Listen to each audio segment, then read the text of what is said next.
Welcome to the Exceptional Sales Leader Podcast with Darren Mitchell. If you're a sales leader looking to take your leadership to a whole new level, then this is the podcast for you. We'll be exploring tips, techniques, and strategies to help you take your leadership to the exceptional level and allow you to enjoy more money, more meaning, and better sales results.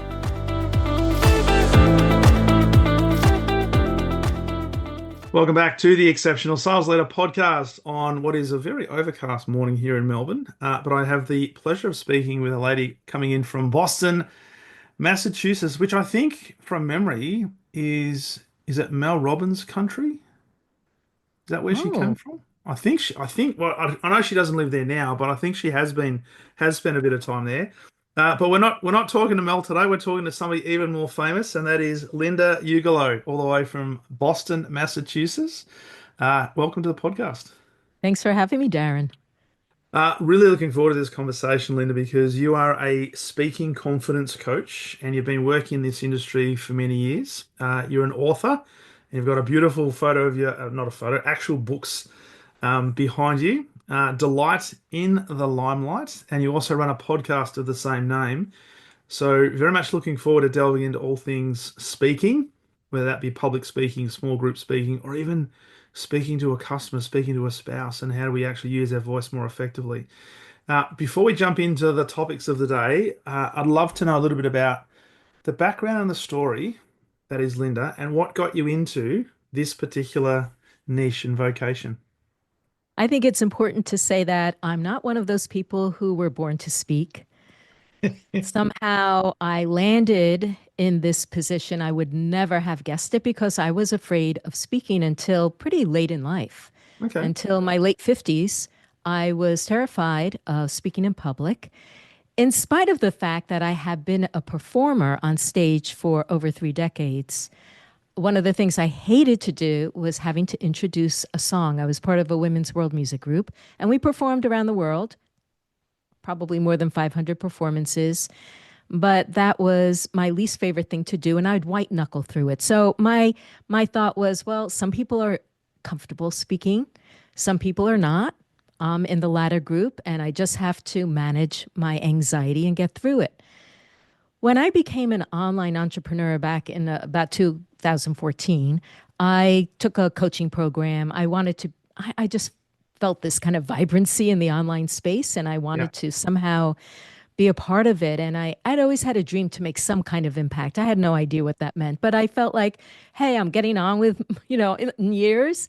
What do I want to do with the rest of my life? And what haven't I gotten to do yet?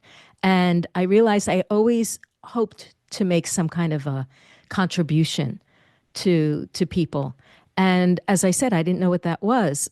But when I took my coaching program, I thought, well, maybe I can help people with stress, de-stress. So built my website, and suddenly you got to put your shingle out there. People got to know that you exist. And in my mind, that was going to have to be video, because how else do you reach people online? Of course. So I took some video classes, extremely awkward for me. And my video mentor at some point in the middle of it said, hey, everyone, there's this new app that's going to change the online space forever. And it's called Periscope. Okay. The first live stream app. And you got to get on daily, every single day, to build your following. And I thought, here I am, late in my life. I'm going to be an early adopter. Nice. So I got onto Periscope, and it was terrifying because there was zero algorithm. Anyone, anywhere in the world could see like a little light flashing on the map, the world map over Boston, and say, oh, who's talking in Boston? What are they speaking about? And all of a sudden on my end, I'd see people coming in from India and France and Denmark and California. And I was like, oh my God. It was just so like I was hyperventilating, and I felt like I was becoming disembodied, and my heart was pounding hard in my chest. And every day I just managed my anxiety by basically Googling how to get over my nerves, how to manage my nerves.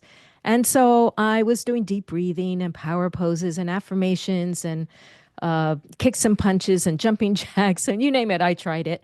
And all kinds of mindset things like pretend your fear is excitement, which I thought was cool, but not really possible when you really feel the difference between what fear and excitement is. Yeah. Or don't think of yourself, think of your audience. And I thought that's amazing. But how do you do that when you're hyperventilating and you're trying to calm down?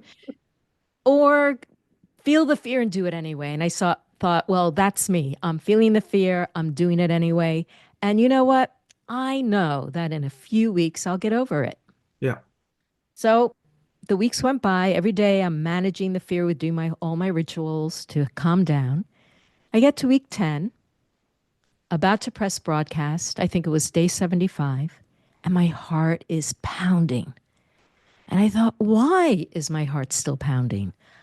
Why haven't I got rid of this anxiety speaking on camera? Yeah. It must, maybe there's something wrong with me because everyone says, oh, with practice and experience, you'll gain confidence. Well, 75 days? I mean, really? Like, do I have, how many more do I need? Like 275? So that's when I realized I don't want to. I've been managing my fear, but I don't want to manage the fear. I don't want to have the fear. I Yeah. felt like I just hit the wall. It was like, enough is enough. Hmm. I decided I was going to figure out how to get rid of it. And as it turns out, I have a master's degree in expressive arts therapy. I have the psychology background, movement therapy. I've done a ton of like self-help and personal development. I had a whole bunch of tools that in my toolbox over the years. And I made a list of them all. And one of them was something called focusing. And I said, I think I'm going to start with that one because what is this fear even about? Like, yeah, I want to get rid of it, but what is it? Why is it there? And in focusing, you close your eyes and you imagine whatever that issue is inside your body and you speak to it. So I closed my eyes and I asked, if the fear could talk, what would it say? Hmm. And what came back was, you're going to be attacked. And I thought, okay, so is this like cellular memory of being chased on the Serengeti by a saber-toothed tiger? Or is this something personal to me?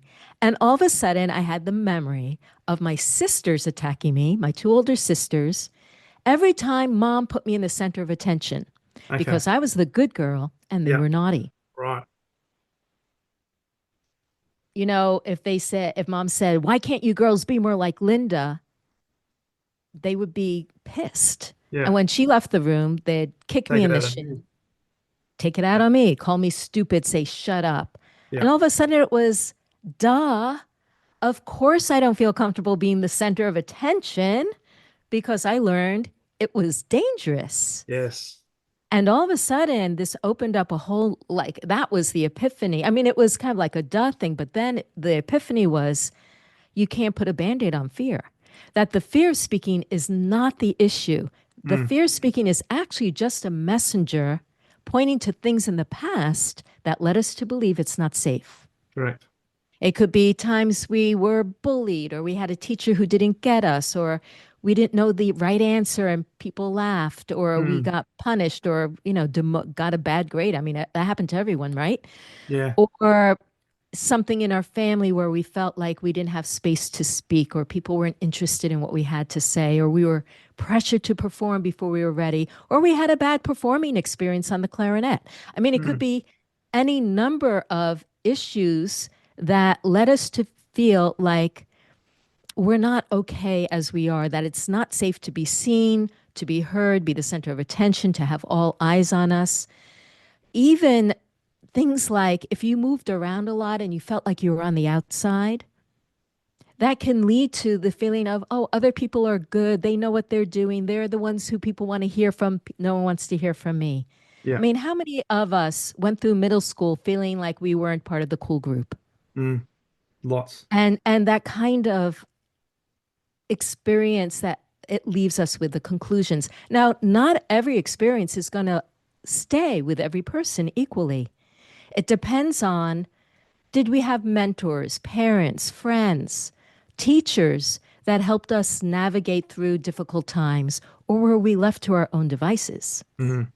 And perhaps in our own devices, we might have had personal resources in ourselves, Yeah. a mindset that came from, I don't know, church or Aunt Susan or whatever that helped us navigate it. But oftentimes, when we are left to navigate things by ourselves, what we conclude is it's better to hide. Yes. It's better to stay safe. It's Yes. better to not really stand out. And it's this conclusion that makes us feel like it's a little scary to make that phone call. Yeah. It's a little scary to present to the team, Yeah. right? Yeah. So when you had that realization and the fear was speaking to you and you realized that it was actually a mechanism to keep you safe that was resourceful for you at the time that enabled you to manage that situation, isn't it amazing how it can play out years later in situations that appear to be completely unrelated and yet the theme is still the same. The And you look theme at is this still the with same. lots of people who are dealing with a lot of different stuff, hence why there's a lot of therapists around, right? To deal with this sort of stuff, because if you don't recognize it and don't do something with it, it has the ability to manifest and turn into something that's a lot worse. So Yes, Linda, and the issue is that then the more experiences we have that reinforce us feeling correct. scared, It's then like, we have the expectation that we're going to be scared, and it yeah. just kind of builds. Yes, And the more we do that, it's reinforcing almost a belief that we have about ourselves, irrespective of whether that belief is true or not. But it absolutely. becomes more and more embedded, which Yes. it means it's more difficult to undo that. It's not that it Yeah. can't be undone, but it's a lot more difficult to undo Yeah. because it then becomes fact to us. Well, it's difficult to undo, I believe, because we don't realize that there are tools out there. Mm, When I realized I had stuff, and I once I realized I had this piece, it was like I went hunting. I went, hunting for all those other things that had happened to me because I didn't want to leave like anything that I could remember. I mean, we don't remember all that much, but things that I do remember, I want to bring them up so that I can heal them. So I yeah, can forgive myself, forgive other people, so I can let it go. I use something called EFT or emotional freedom technique. Some people know it as tapping. yeah. It's used for PTSD and it's extremely Mm, effective. Darren, in 5 days, my fear of speaking was gone. wow. Because I was going to ask you what was the strategy you use, and it was tapping. I used tapping. I used forgiveness. I remember being up at night, like for hours in the middle of the night, thinking, okay, what else happened to me? Who said mean things to me? Yeah. And when everything that I could think of, times I was embarrassed or bad performances or even seeing other people that I could remember other people being laughed at. That's Mm, traumatic for me too. yeah, Because absolutely. you see somebody It is. else get, ridiculed and you think, I don't want that to happen to me. Yeah. Yeah. Or you see Absolutely. somebody get hurt, Yeah. in school and you think, oh, I got to keep my head down. Yeah.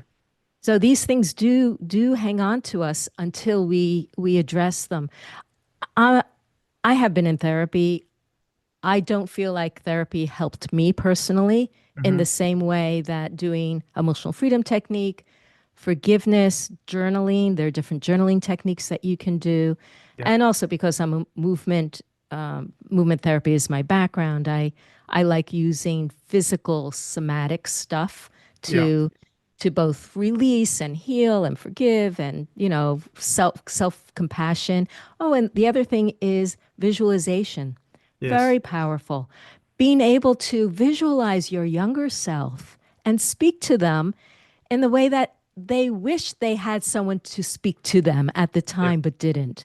Yeah. Or even like I have something called the fantasy helper where I invite people to imagine a fantasy animal or a fairy godmother or even a device that you could have had at that time to help you through that Mm, experience.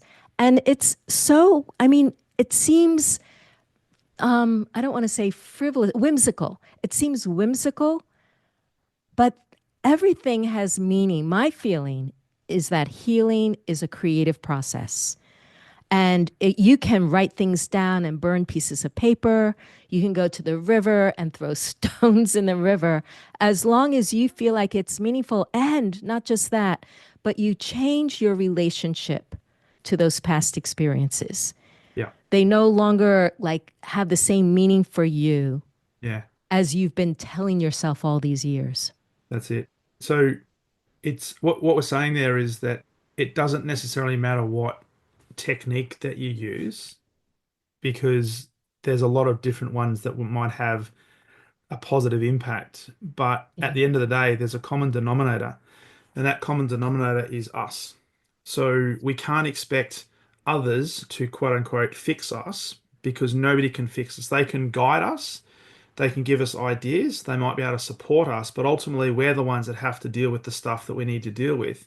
And probably in our own time, but it doesn't mean there's just one or two key things that you have to do. There might be a number of things that happen over time I and like that you help the say that, difference. and I agree. I always recommend a multi-modality approach. Yeah, I wouldn't put it all onto one thing, one ritual, or like even when I do emotional freedom techniques. So like if I'm working with somebody privately, and even in my programs, I have always offer a single private with them because yeah, I want them to get a sense of how they can do this for themselves. yeah, But even after we do EFT, which is kind of like a journey from like where you've been to where you want to be.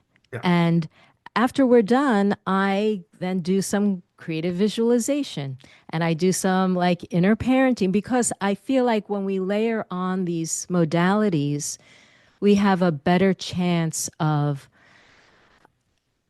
persuading that part of ourselves that has felt injured, that they are Mm, loved, safe, understood, respected, admired, all of these things that we need to feel like we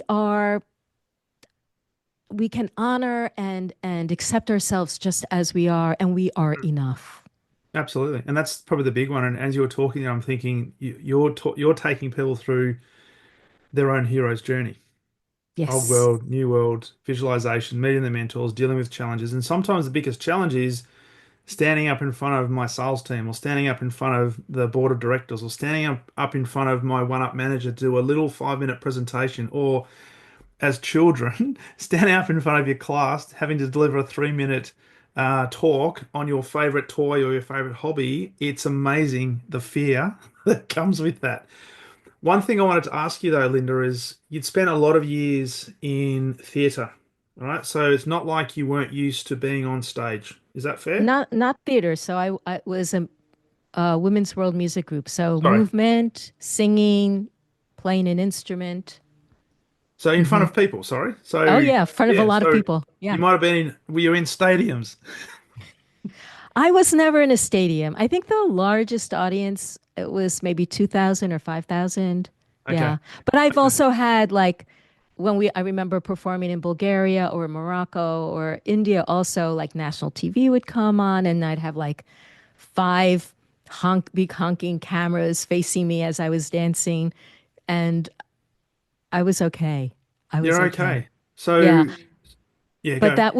that was because in my master's degree, what I had studied was something called authentic movement, which is a Okay. practice of moving with your eyes closed, simply following whatever your body feels like doing, and Yeah. you're being witnessed. And Okay. I not only studied this, but I practiced it. I guided it probably 4 days a week for 7 years. So I got extremely comfortable Hmm. being witnessed in my movement. Yeah. Yeah. And so I could easily just, be in the experience and allow people to invite people to witness me. Okay. And ultimately that's what we want to do when we speak too. Yes. We want Yes. to be we want to be present and inside the information that we want to share and allow other people to listen in, Mm. to allow others to be present for our ideas, to be present for how we express ourselves. And what is even I'll have to give a little more thought to like the commonalities between the dance performance to speaking, because we're not performing when we speak. I mean, you can say maybe we're performing, but in my mind, performing is an artistic expression that we have refined for an audience. Yeah. Whereas when we are speaking, we are in service. Mm, We are there to help others understand, gain information, expand their skill set in some way. And so everything that we do is for the purpose of the mm, people that we're speaking to. yeah. And do you think that can sometimes create high levels of pressure upon us because we want to be of service? There's pressure Well, to get it right or to not make well, okay, mistakes. you're bringing up several things. So the get it right thing, I think, is school trauma, Okay. because we are graded the best for making the least mistakes, and Yeah. we're penalized for every mistake we made. Yeah. So of course we're afraid of making mistakes. Everyone who has gone through the school system has this fear of doing it right. And this is the weird thing. What I have come to realize is that the rules in school are different than the rules in real life. In 100%. real life, in real life, we need and depend on not doing it right in order to direct ourselves what right is. Yeah. And so we need to have a kind of like a permission inside ourselves to be just where we are. Mm, To even like if you're just starting off, to say have beginner's mind, like you don't expect to be able to pick up a violin and even play something like Twinkle Twinkle from day one. No, yeah. you need to like study up a little bit. So this fear of being right, and of course it can also be part of like what you have at home. Like I was always afraid of making mistakes, and I didn't realize it was from school at all. I put it on my father, Okay. because my father said everyone makes mistakes, but if you do it twice, then you're stupid, Come on, Dad. right? And I thought, okay, I'm doomed. I'm doomed because I make mistakes multiple times Yes. before I figure it out. Yeah. I keep doing the same mistake over and over and over. And Yeah. finally, I Yeah. might learn a lesson. So I think that's it. In terms of, and the same thing with like, if we're afraid of being judged, we need to follow that back. When did we feel judged? And it could be in school, could be we were never good enough for one of our parents. Someone said, why an A minus and not an A plus? Or how come, your sister gets Yeah. A's? How come you're getting C's? Yeah. It's all this stuff that we carry with us. Yeah. However, you may be worried about what other people think, but we don't realize how demanding and berating we can be to ourselves. Mm, And if you don't feel safe inside yourself, you're not going to feel safe in front of other people. So you really have to figure out a way to be committed to be your staunchest advocate, your biggest supporter, and fiercely encourage yourself. yeah. And there is no room for being your inner bully. You do No. not need an. So that means don't say to yourself, who do you think you are? You're not as good as that person. Yeah. You're dull and boring. No one's going to listen to you. These things. Now, don't don't bully yourself for having these things. Don't criticize yourself for having these things. Simply make a commitment that you want to be a better communicator to yourself. Yeah. Yeah.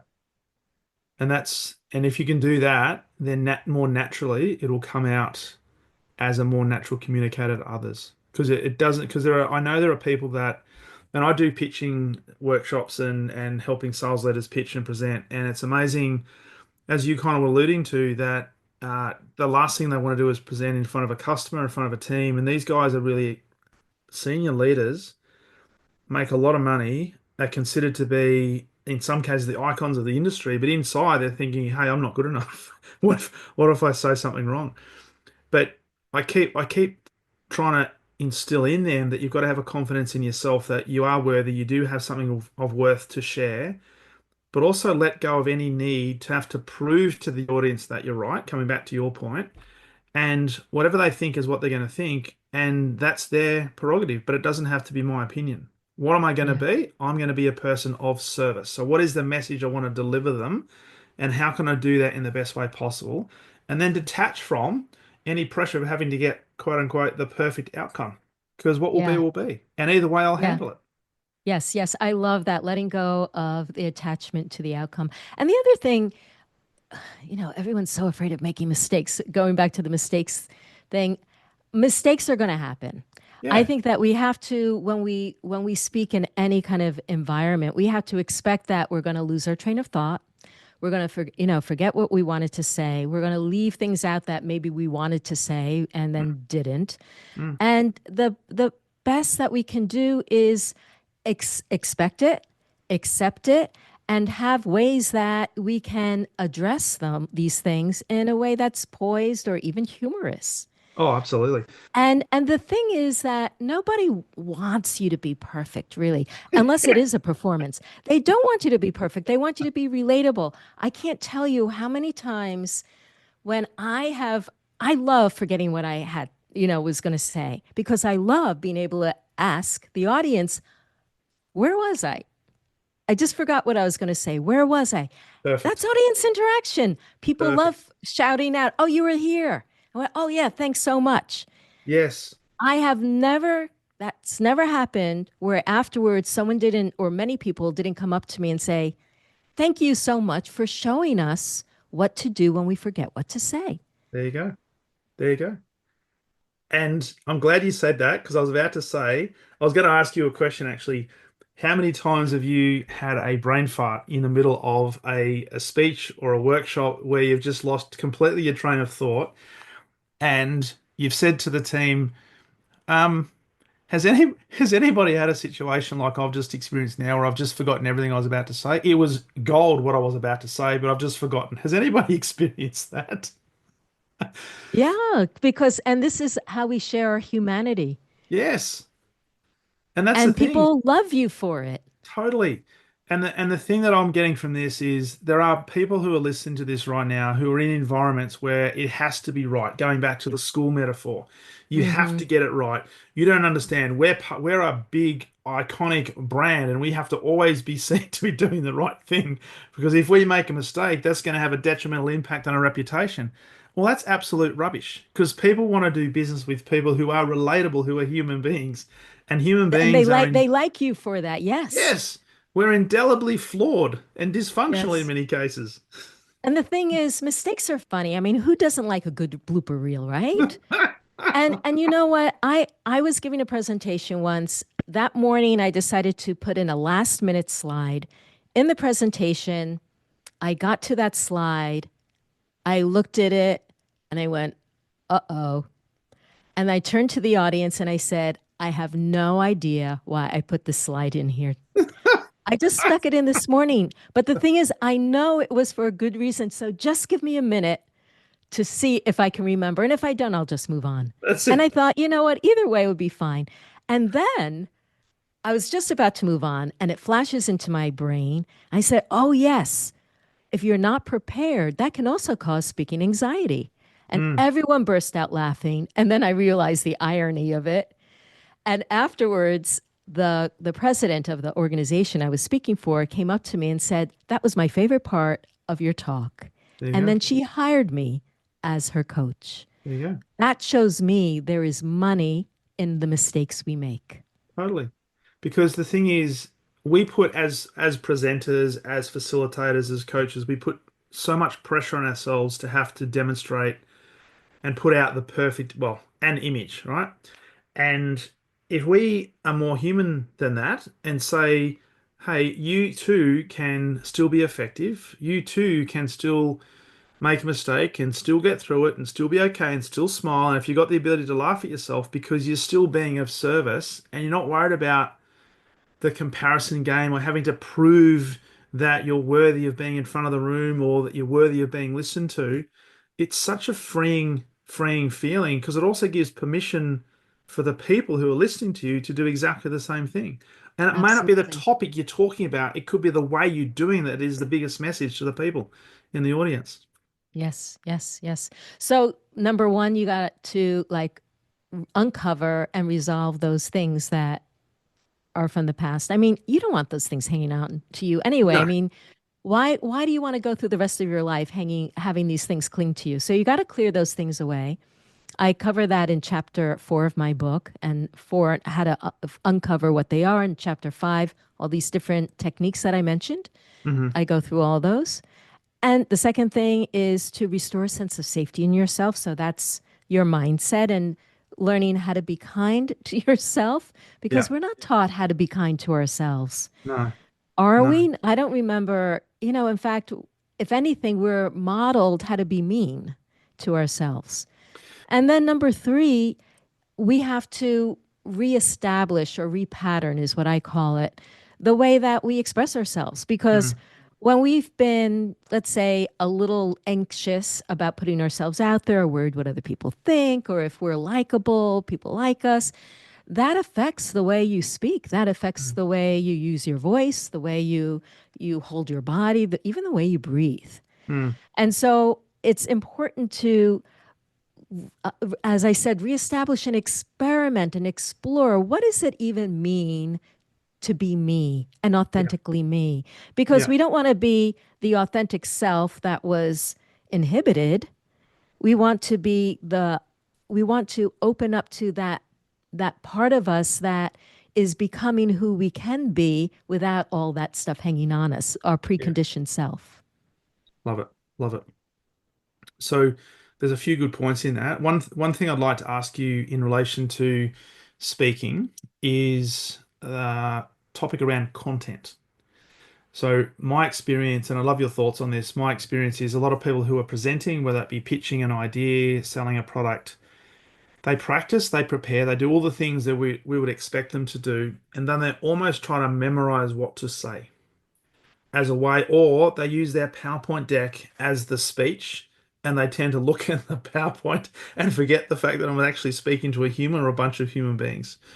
What's your thoughts on, okay, we've spoken about the anxiety and the stuff we've got to deal with, mindset, etc., etc. You've also mentioned practice because you were saying you did Periscope to 75 times and still you had the heart pumping. Practice, but also knowing content. What are some tips around that in terms of, yes, we need to know the content, but are we needing to know the content to the point where we can verbatim say the things, or do we need to be able to tell a story in multiple different ways? It's all about the context. So if you are doing a really high stakes pitch, you have a limited, like 5 minutes or 3 minutes, and every word counts. Yes, go ahead and Mm. memorize it. But if you're going to memorize it, let it be like how you memorize a song that you love. I mean, you Yeah. have to have it in your bones. Most people don't do enough memorizing. And so what happens is that their brain is working on, what is it? What is it? If you're just giving a one-off presentation, or maybe you're doing it a couple of times, I wouldn't even bother Mm.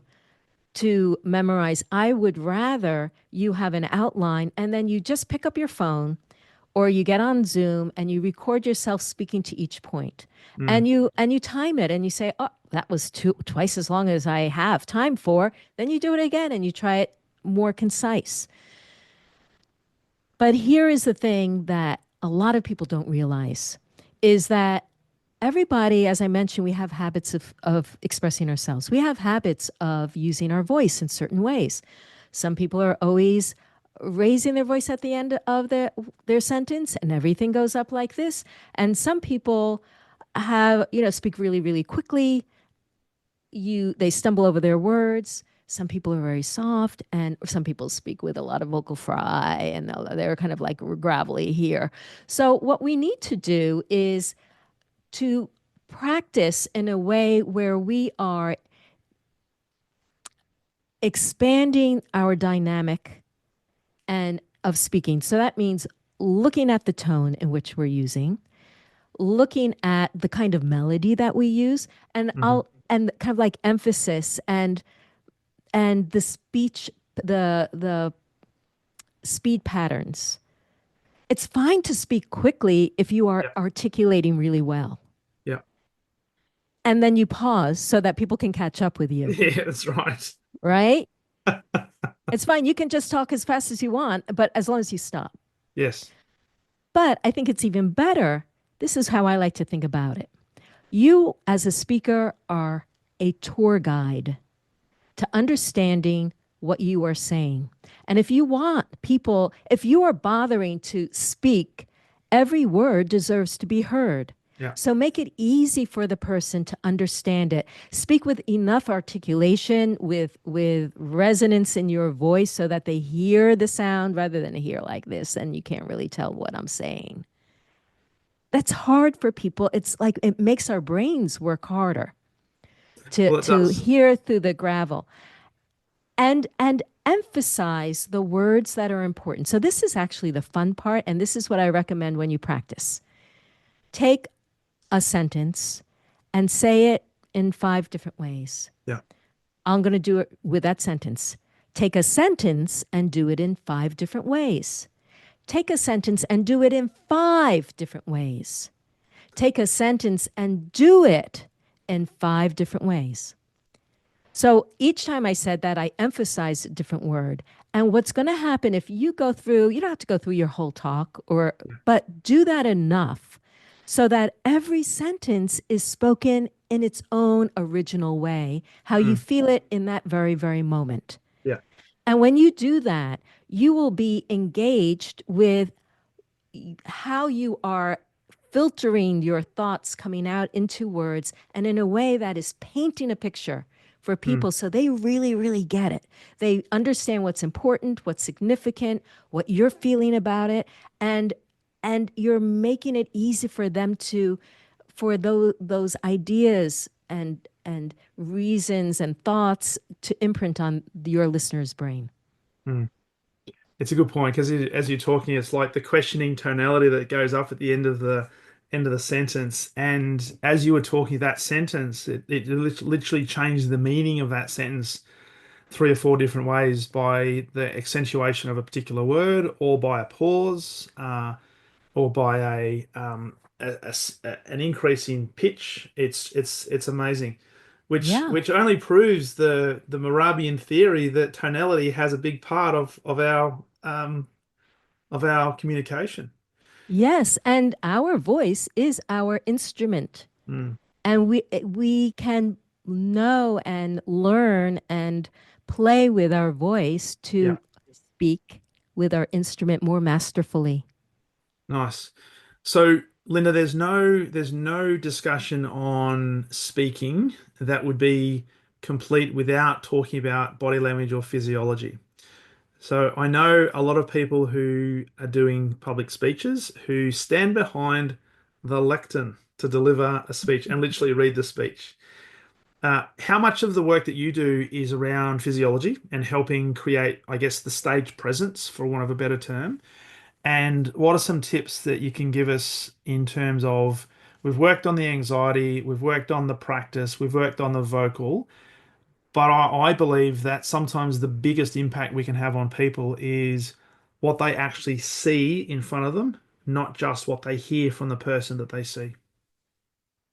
Well, in my programs, we do a lot of movement practice. Like today, I had half of the group was moving with their eyes closed, just following what is going on, however your body feels like moving, like, oh, my Sure.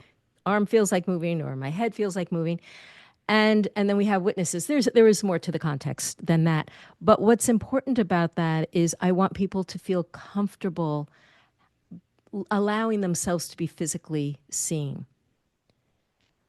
The other So yes, that is a big piece. I want people to feel comfortable in their bodies Yeah. because if we're not comfortable in our bodies, then it's another way we're hiding in plain sight Hmm.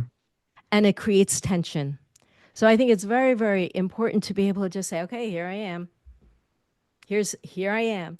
And we practice physically taking up space, like filling up the space of the room with our bodies, our energy, our voice. We practice being just being witnessed, being seen. We practice Yeah. just standing there and having Yeah. everybody look at us Yeah. and getting comfortable and feeling grounded. But the other thing that's really important is that we don't speak just from our heads and then the words come out. We are using our entire body to speak.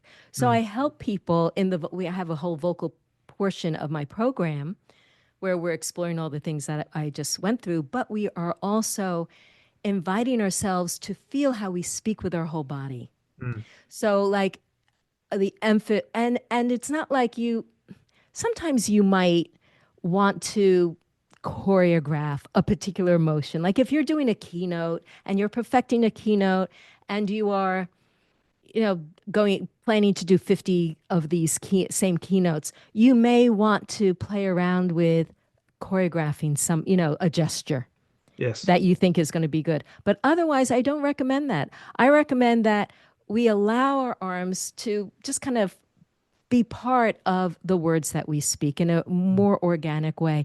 But to know that when we speak, you're using your abdominal muscles, you're using your intercostal rib muscles as part of the energy that you're bringing to the sound of your voice. And Mm. when you feel physically, viscerally, somatically into your body as you speak, then it comes out however it comes out and allow yourself to be uniquely you.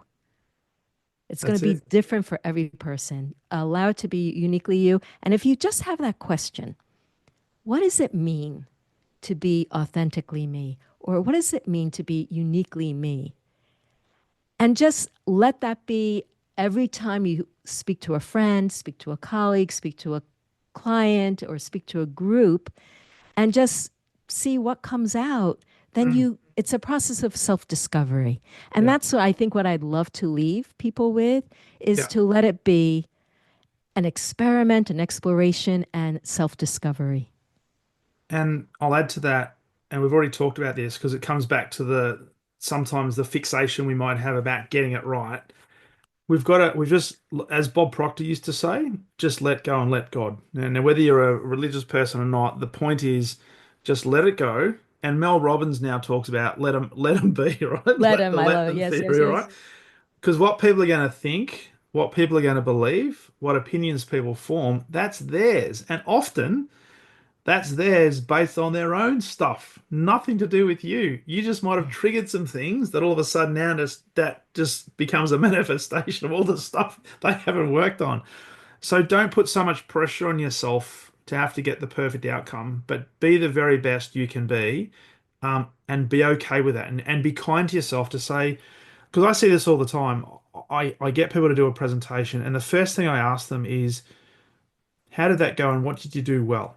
And it's amazing how many of them go straight to, well, it was okay, but, and they go straight into the stuff they didn't like. And it's almost like minimizing themselves. And I say, no, no, no, no. We're not going to go into that. I want to know what you thought you did well. And starting to train ourselves to say, hey, after 75 periscopes, how was the 76th? What were the good things you did? And you would have done it and you kept doing it. And now, look at you. Yeah, Now, yeah, yeah. the other thing I'll say here is you probably still have levels of nervousness when you've got a new group to start, right? Because it's new, but you know how to deal with it now. Yeah, I mean, I don't get nervous anymore. I get curious. Hmm. I Nice. get curious. And I think that it's because I prepare myself for the experience. Like, and I have a program called the Speaker Green Room, which helps you kind of prepare yourself to speak. And I'm coming out with a journal, the Speaker Log and Journal, uh, where it's things that you can think about beforehand and things that you can think about afterwards. But whenever I am invited somewhere, as soon as I get an email or a phone call, I immediately go into a mental rehearsal of seeing myself or experiencing myself just the way I want to experience the the event. Yeah. So it's the same with a classroom. I am taking so many risks in my teaching. Every single class that I teach, I feel like even though I may have done something like this before, I'm doing it in a new way. Yes.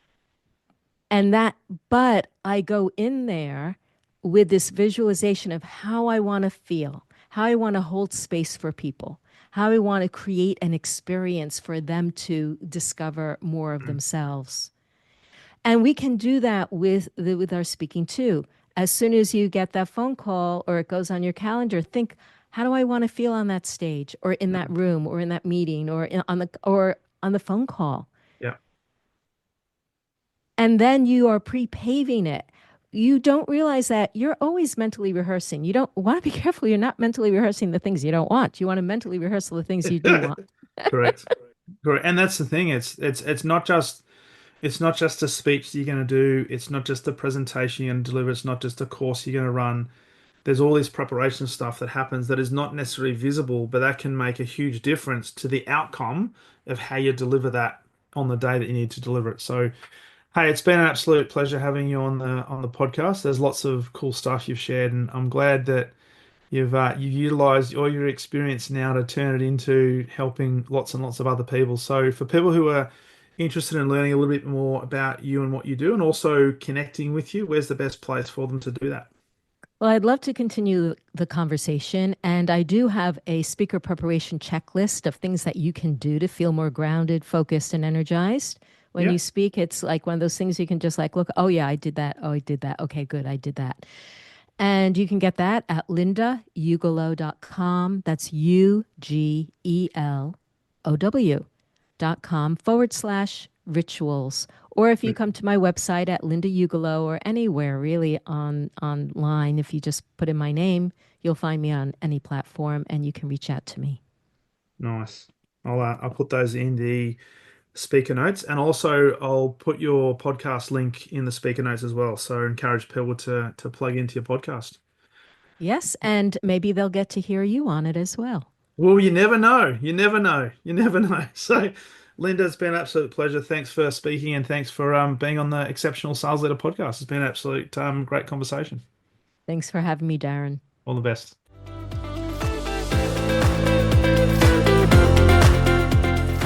Thank you for listening to the Exceptional Sales Leader podcast. I trust the information in this episode has been helpful in your journey towards becoming exceptional.